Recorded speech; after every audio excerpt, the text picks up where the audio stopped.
Going to our next item of new business, a second item on the zoning ordinance. This is to begin a discussion on principal and accessory secondary use. And Mr. Sturch. Thank you, Ms. Overly.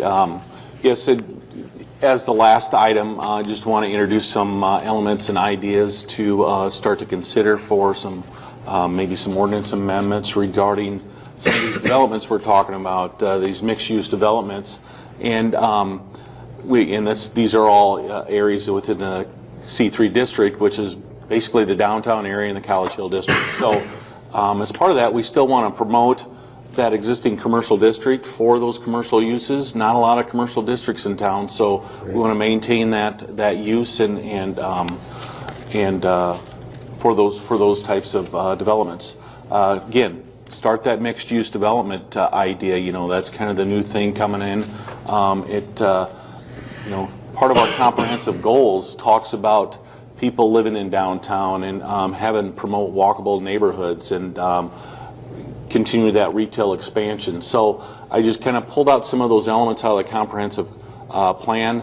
We want to just, again, maintain that street level commercial use and develop those variety of housing types, you know, that are conveniently located in those commercial areas and near those civic activities in downtown areas. And so along with that, staff kind of threw out 3 ideas for these types of mixed-use developments in the C3 district, and I want to kind of explain all 3. These are 3 different ideas. So item number 1, if you take the building as a whole, calculate the area, all floors,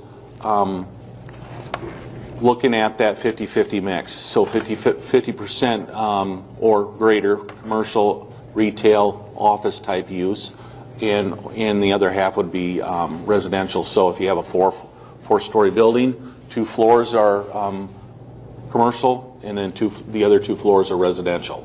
That's one idea, you know, to start to develop language with that. The other idea is just to, again, take a look at that first floor or the street level area and just apply a commercial use only. Now, again, when I talk about commercial, I mean commercial retail, office, or restaurant, that type of commercial use, storefronts, that type of thing.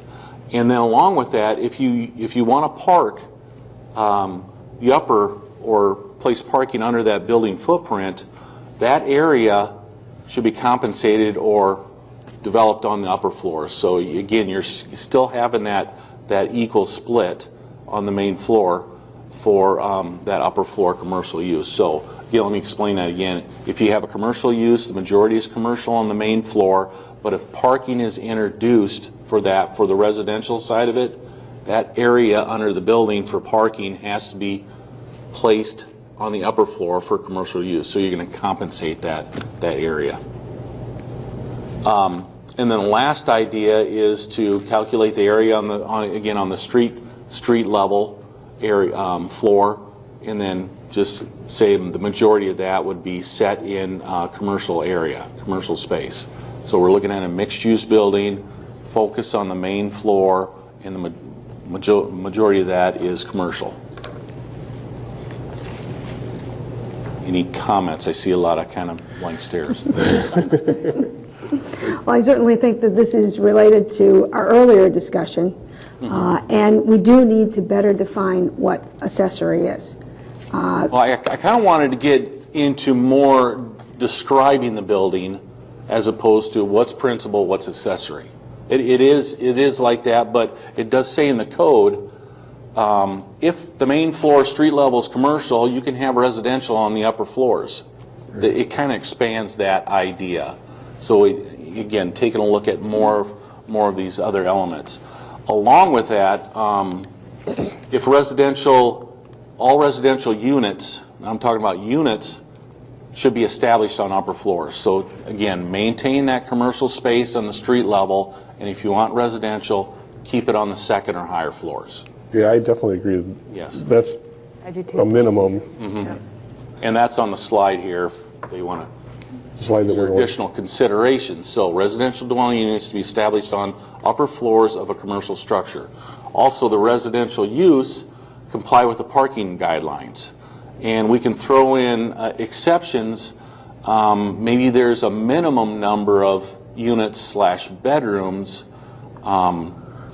Take example, if you want to remodel or rehab an existing building, a contributing building in a historic district, so above Toads, maybe there's just room for 2 or 3 units, residential units on that second floor. Well, there's no place to park it. So ideas say, hey, do we want to just say 1, 2, or 3 units? You don't have to park it, and anything over 3 or 4 or more, you need to put parking. So that could be more in the lines of new development if there's four units or multi-level units. That's when we have to introduce the parking requirements for the residential area. Just kind of piggyback on what Iris said in the previous discussion, C3 district downtown doesn't have parking requirements for residential. We've applied the parking requirements based on the State Street, for example, the development. As we assembled those lots for development of mixed use, a condition is that would be residential parking must be provided. So it kind of started with that State Street on that, and that was kind of a separate development idea. So again, looking at these ordinance changes and amendments, we kind of want to go on that track is defining those areas and setting up those parking requirements. Again, that last item, bulleted item under there is all parking under the building must be placed behind that street level storefront. So we want to have the storefronts along the sidewalks there, and the parking is essentially hidden in the back of the building. So that would be another. I wouldn't, I mean, I wouldn't mind just having no parking, you know, at what that commercial level is, because I think it needs to be commercial. I mean, it could be underground, below grade or whatever, but I don't know. What do you think about the suggestion, though, of making up that lost commercial space of the parking on a second floor or a higher floor? So we're not losing overall commercial space. Right. I mean, our C3, we don't have much C3, you know, in this town. There's very little. And so 2 spots. yeah, and the part of the hill that's actually C3 is tiny. It's pretty small. It's pretty tiny. I mean, you just talk about, yeah. Now we're throwing out the idea of what's under the building. Let's say the building only occupies half the lot. If it's exposed parking in the back, maybe that doesn't qualify as that. So the parking, so that essentially allows assembly of lots to put together. Let's say the building's on one lot, but the adjacent property's intended for parking. So we're just kind of talking about area in the building, underneath the building.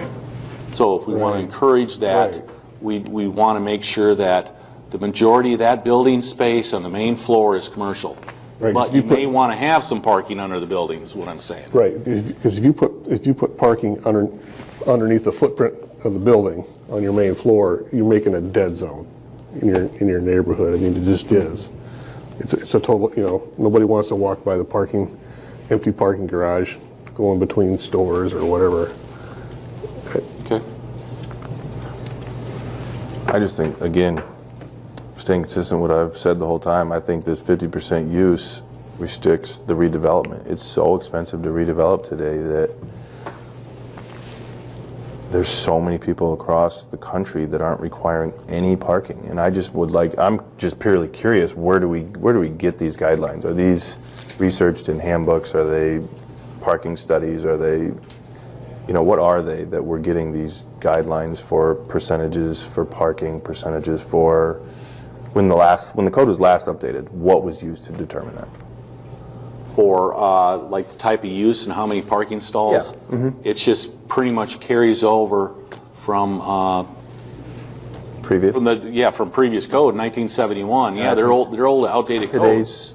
We're 48 years past that now. I mean, that's crazy that we do that. And those carry into the type of use, if it's a gas station or if it's a rental unit. You know, there's on the rental side of it, hey, there's a public public demand for parking stalls and. Sure, yeah, and that kind of stuff, absolutely. Yep.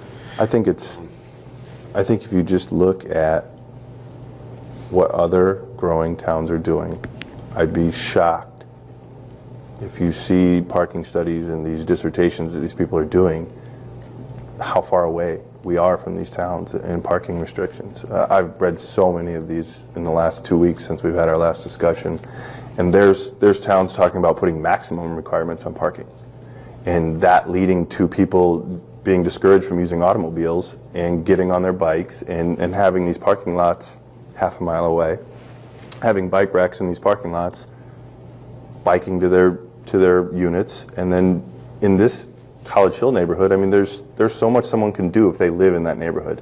You can eat, you can get your hair cut, you can have nightlife, you can go to Quick Start and you can get your groceries, you can get your milk. I mean, you don't really need to leave that area unless you're working. And those people are working, I get that. And it rains, and if you're that far away, I mean, it's not perfect, but I think that's the direction the world is going today. And it's just not, I don't think we should be different than that. And, my opinion. and what I would say is that I think that there may be some very good reasons for the density and to get away from the cars and do more walking, but then we need to look at not just C3, Right. we need to look at the residential, because as I mentioned before, the building 2 lots down from the building earlier this evening would have to meet the parking requirements. Right. But this building doesn't. So we need to look at changing the parking requirements for the residential units. If our goal is to reduce parking, to encourage walking, et cetera, less cars, then we need to expand that district that doesn't have a required parking. Absolutely. So that gets me to my next question, which is probably a little farther out of field, but yeah, in the CIP, I saw dollars in there for the code, the zoning ordinance rewrite. I mean, to the point, this is 1971 base code. Sometimes, is that gonna start this year? I mean, are we just putting a Band-Aid on this now, or is, a total redo within the foreseeable future that we can actually, come clean with some of these things? Please tell us there is. I think we had this question when we had the joint commission city council meeting to discuss the CIP. That same question came up of when are we going to get started on the zoning ordinance? And I said then, we know that the commission's been eager to get that done for a number of years. What we've seen is a variety of staff changes happening over that time, which have impacted consistency in order to get that going. So we do hope that this year we'll be through some of that and be able to get that started. And that will be a lengthy process because we'll be evaluating every part of the code. So one of our ideas is to maybe start with a little bit on that in relation to maybe the efficiency units. And we have this throughout town where we have some efficiency, smaller units. And right now our zoning code says 2 spaces per unit.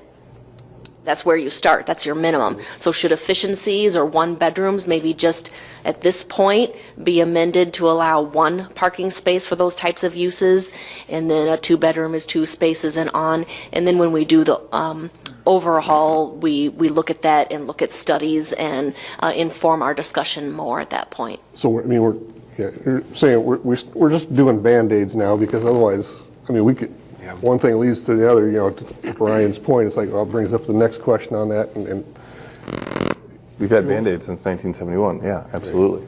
Well, I think you maybe go farther back than that. One of these buildings were put up, the person that owned the store lived upstairs. Right. And that's the whole College Hill, and that's the whole downtown. So there was, the residents were people that worked down below. So, you allowed the residential thing to take place. So it's probably a little farther than 1971. It's probably like 1922. Chair, may I make a comment? Go ahead. I want to remind us that the people who shop downtown do not live downtown. right. If you look at demographics of our shoppers, the people that support not necessarily the bars and the restaurants, but the downtown shopping, the boutiques, they aren't necessarily from Cedar Falls, Iowa. In fact, many of them are not. So we can talk about walkability and riding our bikes and all of that sort of thing, but to keep the integrity and the vibrancy of our retail, we need to consider parking, because my little old grandma from Parkersburg is not going to ride her bike downtown and go shopping. Neither is the 40-year-old female from Waverly or the 10 ladies who come from Cedar Rapids every summer and spend a couple days here and go shopping and eat and drink. We have to be mindful of that. This is not just a Cedar Falls residents issue. Retail, to stay vibrant, has to draw people in from the region. So we need to be mindful of that. Thank you. Good comment, Leanne. Thank you. Main Street and the C3 districts are successful because they're dense. And I think that we should be providing zoning that encourages density rather than Yes. 2 spaces per bed. In those districts, we just don't have many of those districts in our city. Right. And the places that are special, I think, That's right. Yep. are that way for a reason. Yep. It's a special place, absolutely. Very unique. I'm assuming with this zoning rewrite, we've got some kind of benchmarking we're going to do. I guess if you threw a dart at a map and said this is a city that you would want to pattern development after, there's got to be something that is as good a town as Cedar Falls is, that we can see how they structure and run the ordinances in this regard. I don't know, David, whether we've done that, and maybe Stephanie, you've done that, right? Well, I guess the reason that we have a sum of money budgeted is because we do intend to hire a consultant. So we would go through a selection process for consultants experienced in rewriting codes, and they would be able to bring some examples from other communities, talk about their work other places, and then we as staff and as the commission and the community, and usually you have some kind of task force that kind of helps write that code, would say, given that information, what do we think is appropriate for our community? Okay, good. So David, is there additional direction you need from us, or? Just a couple more slides here. Again, Stephanie alluded to some developing those definitions for efficiency in studio units, and just kind of doing a survey of internet and what we've built already. If residential units less than 600 square foot would be a start on that limit for those sizes, and that's what we've been kind of constructing here in the past in those projects, and then adopt that new parking ratio of 1 stall per unit, and that would be applied citywide, not just in those districts. Right.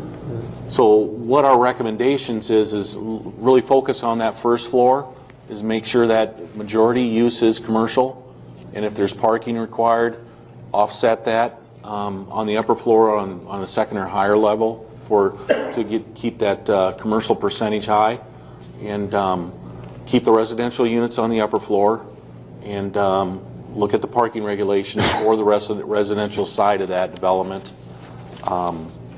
Again, keeping all the parking behind the storefronts, and then work with that efficiency in studio units. So again, using those adjacent properties, assemble some properties, they can still use that for parking. It doesn't need to be building area, so to speak, and then really hammer down that commercial on the first floor is the use of the property. So kind of clear that argument up too. So that's kind of our recommendations, and if we want to kind of develop that, we can bring that back here in the next few meetings. So you're recommending that if the main floor commercial is actually commercial use, it will be labeled a commercial project? Yes. But then you're also recommending that if there's residential above, that it would also have parking Yes. requirements. So this project we just approved would not be approved under that. Yep.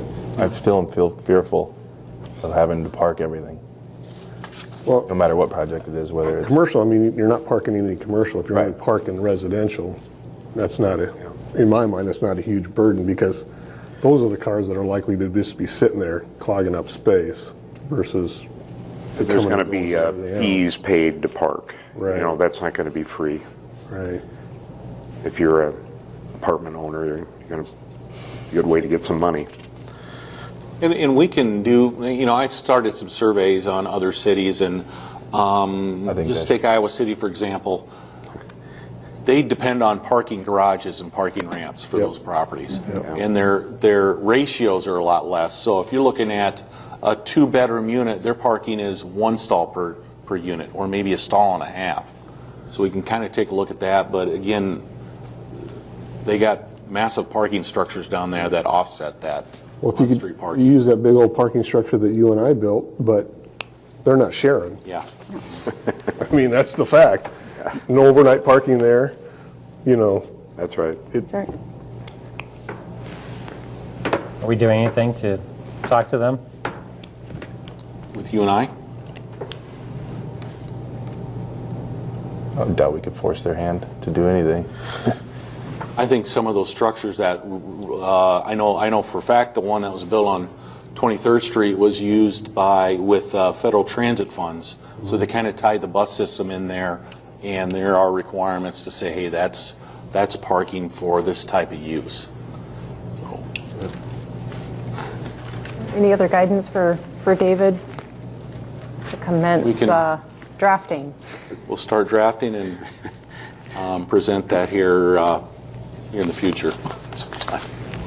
I think I can speak for everybody that this is much needed. We appreciate staff's, thank you in advance for working on starting these discussions. Maybe open it up to the public for comments on this too. But we've If there are started any. discussion on these ordinances. If there's some individuals here that would like to make some comments, please feel free to come up to the microphone. Other than that, okay.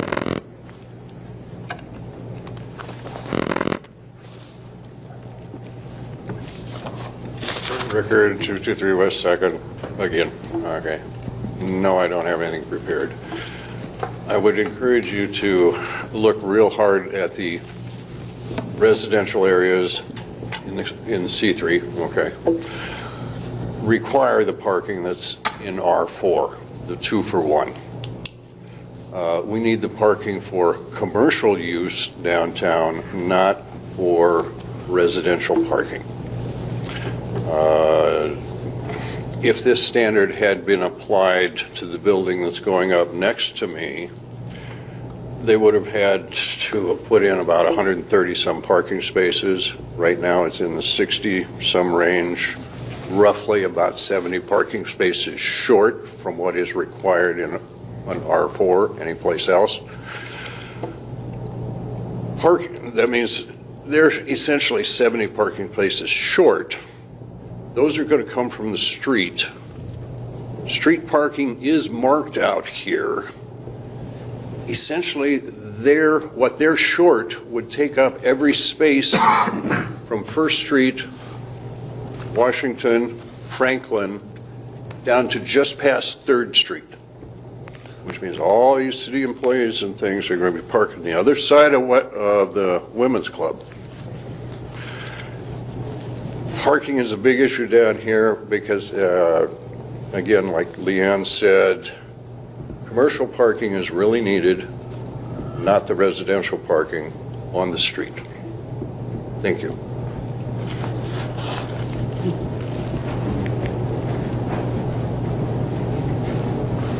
Yes. I'm not going to talk a lot about any specifics, but we did just go through, I just wanted to offer a few things that are coming up. We just State your name. Sure. Dan Drendel, Slingshot Architecture, 305 East Court, Des Moines. We just went through, or we are about to approve a new zoning ordinance in Des Moines. And some of the sequences that really made that a powerful experience was, first off, the ULI and the city kind of teamed up to make several events, or really probably a year's worth of kind of learning and events that were community events, talking about walkability, talking about what we wanted to achieve. That led into a master plan that was done called Plan Des Moines. And then, so essentially, the vision of what we wanted to achieve was laid out before we tried to codify it in zoning. And if that's at all possible, I would highly recommend it. It was, instead of thinking about what do we need to control, we could think about just where we wanted to go, and then we could talk about how to do that together. And when we were working on the zoning, we brought in people from all different situations, public, but also professionals, just to get feedback about, if this zoning was put in place in this way, what would that affect, and try to get that. So that was really good. I think just the biggest powerful thing was to have the vision first and not just try to codify reactionary. Because that's kind of like what I'm hearing from you guys is that's what you kind of wish you had or what you want to do, right? You want to look to the future. You don't want to base it on 1971. The point, I think 200 West First is a great project to look at for your density conversation and where parking is at, because it did park for the current residential requirements, and we were only 3 stories tall. We parked under half the building, and we still took up almost half the block with parking and building frontage, and we only got not even a quarter block of commercial. So the main thing I point to that project for you guys to realize is that's the density that can kind of be achieved by the market right now based on the parking requirements.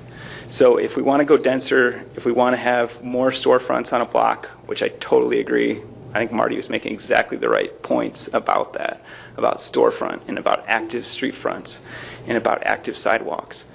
To do that, we're going to have to get denser than 200 West First if it's going to be any taller and kind of pay for itself. And we're feeling pressure on the parking. So to get any better than that, or to have a more walkable block, you're talking about structured parking type solutions or shared parking. And what can be great about that is that then it's not one for one on that block, right? The actual experience over at River Place is that they're not using all their parking because people are in and out, and so it's not all being used, which is another great learning point for what we're doing out here.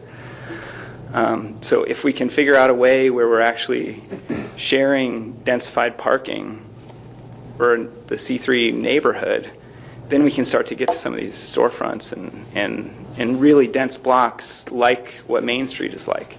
It's going to be really hard to build mixed use and park on those sites. We're just going to get lots of blocks like 200 West First.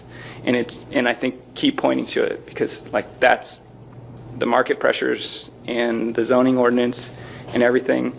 200 West First is exactly what the current zoning will generate plus market rate.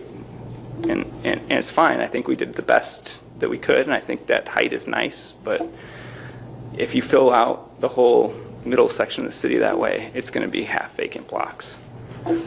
One other really small one, when you guys were talking about transparency, and particularly the ground floor transparency, the other thing that we're looking at in Des Moines is how many doors we're getting, because you can have a fully glassed up building and it can still not feel very active if there's not very many places to enter. So we make sure that residential entries get put on public streets if it's a mixed-use building, so we have a lobby and that kind of component there. And then we try to make sure, and it's kind of just objective, but that there's doors every so often, even if it's one big commercial tenant, just so that it has access points. And sorry, one more thought that we kind of learned. The way that Des Moines zoning ordinance is put in, essentially all the things are going to be very objective. Like you guys were saying, should things be objective or subjective? There's very objective standards. If you just meet those, you can get through with basically an approval or a staff approval. If you want to come and propose something else that's more subjective, that can also be proposed. It's just a longer process. So just another learning point that we implemented there, so that there's still the opportunity for creativity, but if you want to go in and just get in fast and follow all the rules, it would still yield a good building with lots of transparency, very active ground floors, and so anyway. I'll hang out and talk about density I and think those parking are some garages if anybody great wants to talk. comments. Thank you. Jeanette Geisler. I realize now I wish I would have spoke earlier in this meeting and the one before, but I guess what I just want to say is I agree on different issues. Yes, we do want more density, but if you go down to Des Moines, I went down there during the state wrestling, I had a son that made it to state wrestling, and guess what? Parking ramps going up all over the place. Busiest time in state wrestling, I come late and I can still find a spot. We don't have that in this city. So I own 5 buildings, 1 block behind, the OP and Bex right there. I own 5 right in a row. And I have 106 spots, 1 for every one of my people, plus another 20-plus parking visitor spots.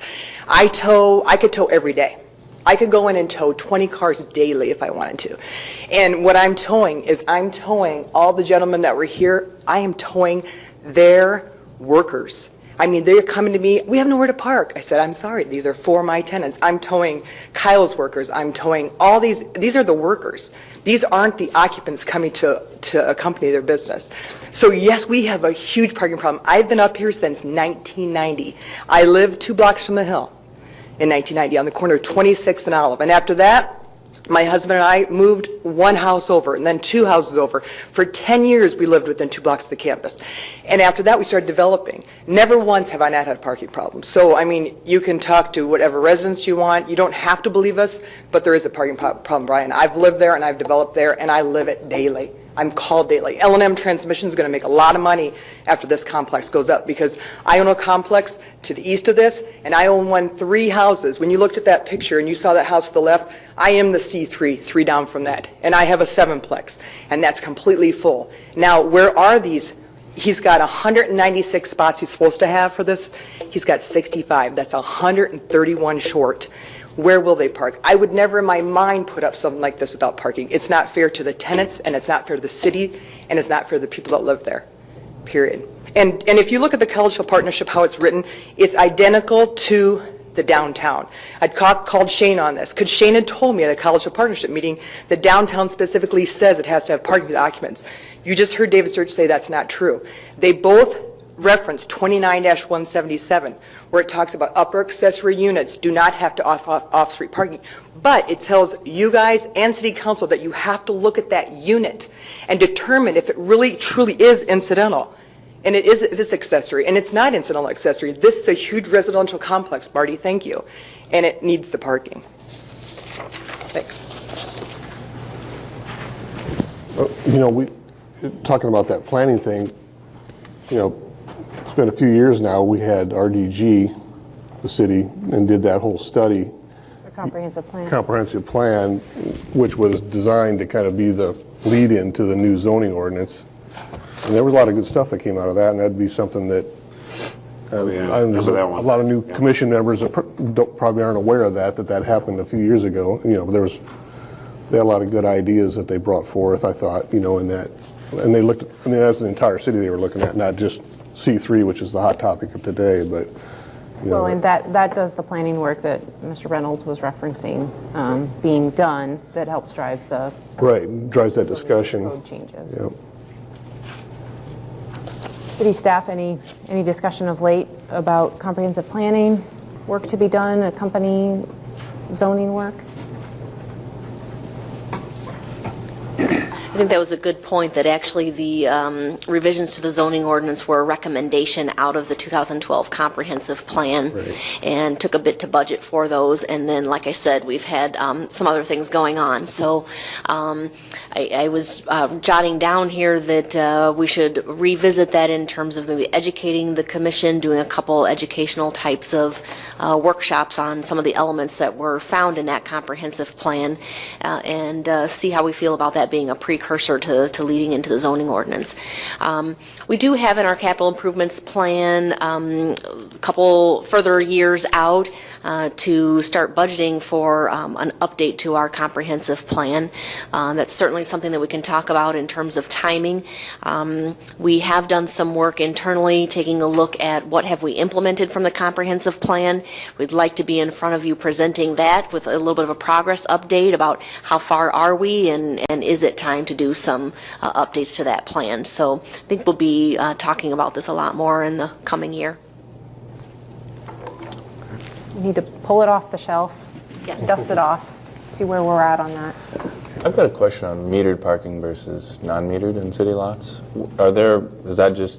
What's the basis of why something's metered and why something's not? Because as I talked about it at my own personal survey, which is, some people could say biased, whatever, it's the facts that I took down. That lot behind Social House, behind the street between 22nd and 23rd Street is almost always empty.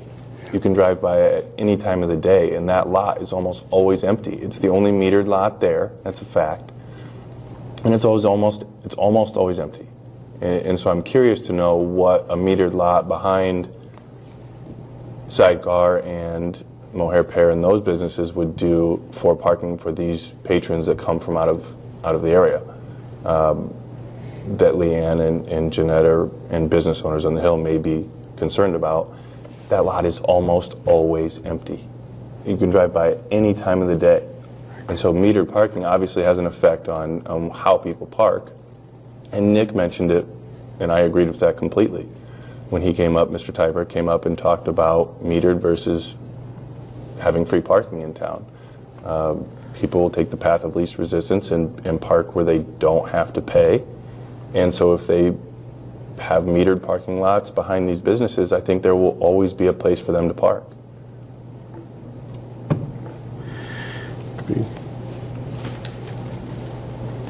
And is that something that you guys can change? That was my real question.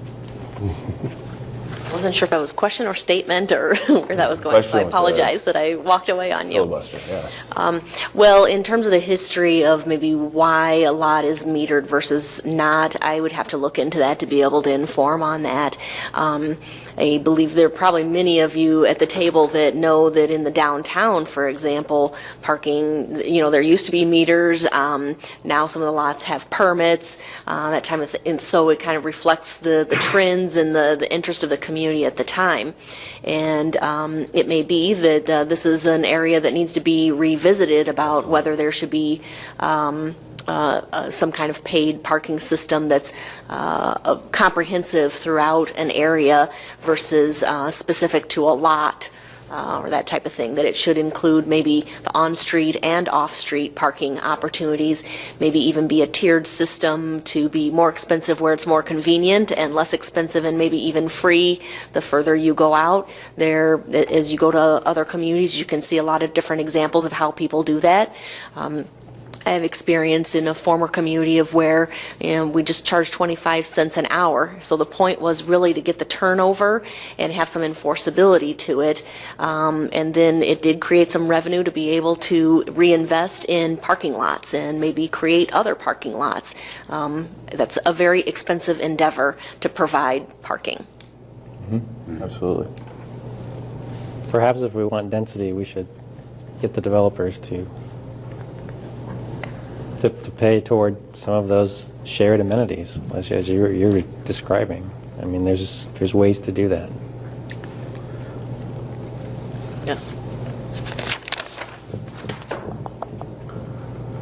Good comments. I think obviously we've had two initial discussions of different zoning work and a lot of discussion to continue.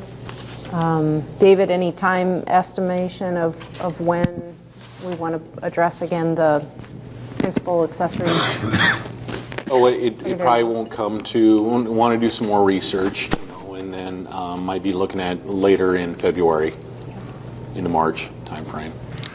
Thank you. Any other comments, final discussion from commission? Otherwise, I'll entertain a motion to adjourn.